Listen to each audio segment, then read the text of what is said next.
Good morning, Americans. This is your favorite alien. Bubba is snoozing this morning, taking a nice deserved rest here on the morning of Thursday, April 8th, 2021. Sitting in for Paul Harvey this morning. Stand by for the rest of the story. Well, the story is about Mary. She was an interesting girl. She was born about a month or so later after she was born, her mother passed away due to complications from delivery. Mary was raised by her father, who was kind of an anarchist in British society. He abhorred enlightenment, and this was the age of enlightenment in British society. And he brought his daughter Mary up to be very anti-establishment, kind of like today's leftists. Well, he married his neighbor when Mary was like 10, and the relationship wasn't exactly kosher between her stepmother and her. So when she was 14, she left with her younger sister and moved in with a married man. And they traveled Europe starting in 1816. They started to travel Europe. Went all over the place. In the summer of 1818, they spent a summer with their friend George in Geneva, Lake Geneva around there. And they went across to this one castle on the German side. And it was a nice summer. I mean, they sailed, they did all of these guys. But Mary, she started to write down things, and her writings were, for the time, you would say, out there. Kind of like, Nancy Pelosi today, AOC, Stacey Abrams here in Georgia. Well, she was kind of like that. Then Mr. Harvey would have told you that, Mary was an interesting character. Well, the summer of 1818,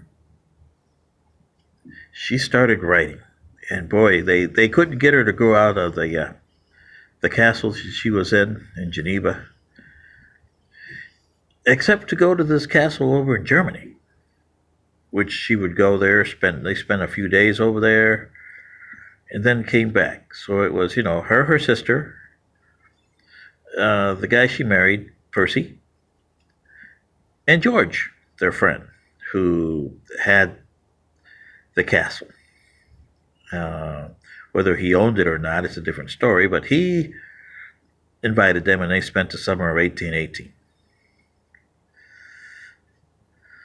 Well, she went to Zurich after her manuscript was done. And of course, the people in Zurich looked at it like, hey, I don't want to touch this with a 10-foot pole. But one guy did. And he published it. And lo and behold, it became a hit. And the people of Switzerland, around Geneva area, and somebody took it over to Paris, and they took it to London and Italy, and it made its way to America. Remember, this is 1818, now 1819. And by 1820, she was a known person.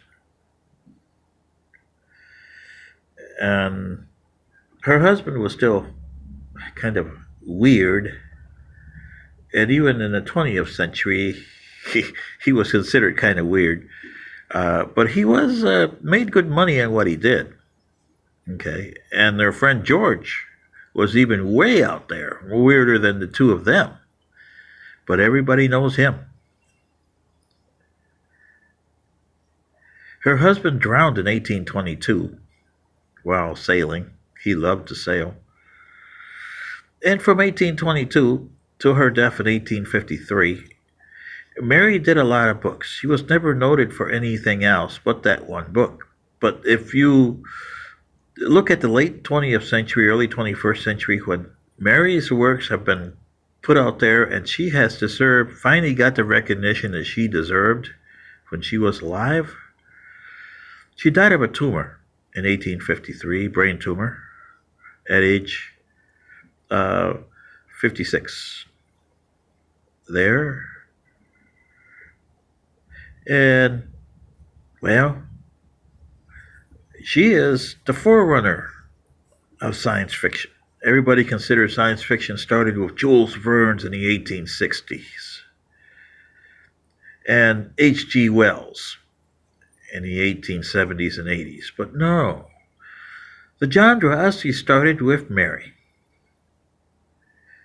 And who is Mary? Well, the three guys that had that nice summer in 1818 in Geneva, Switzerland, in that little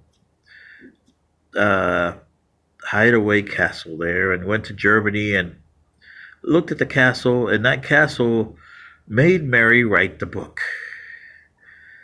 The three characters of this story: Mary, number one, is Mary Shelley. Her husband is Percy Shelley. And George, Lord Byron. And now you know the rest of the story. This is your favorite alien. Bubba is sleeping this morning, taking a well-deserved rest, sitting in for Paul Harvey this morning. Good day.